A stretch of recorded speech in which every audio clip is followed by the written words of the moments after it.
Dolls is a 2019 horror film directed by Cuyle Carvin, and I apologise if I mispronounced that. And it's written by Justin Hawkins and Josh Hawkins, and we have a cast including Thomas Downey, Dee Wallace, Trinity Simpson.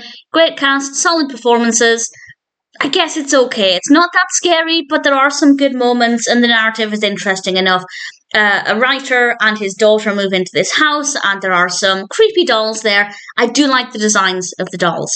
They're quite small. They're not tiny.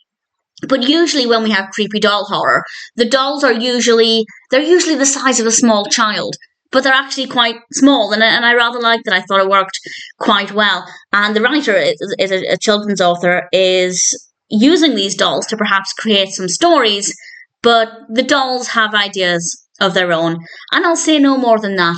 I think it's a very well written story. I think the pacing is generally very good. The characters are well written. I really like the character of Robert in particular. I thought he was definitely a very well written character, but in general, all of the characters were really good. Absolutely no problems there. It is suspenseful, and there are definitely some moments that are quite creepy. I wouldn't say it was particularly scary from start to finish, but there were certainly aspects of it that were, well, a couple of times I jumped, which was quite nice.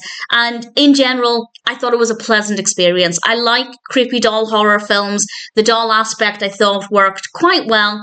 And in general, I have no complaints. It might not be the scariest film, but the story is well written. It flows well. The narrative works well. The characters are well written.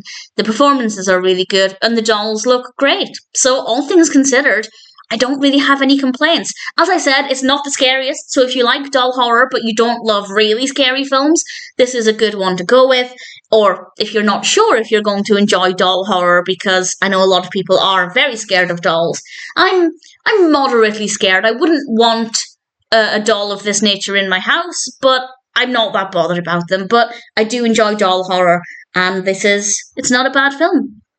If it sounds like a film that might appeal to you, or if you want to test the waters with doll horror, then I'd say Dolls might be one that's worth checking out.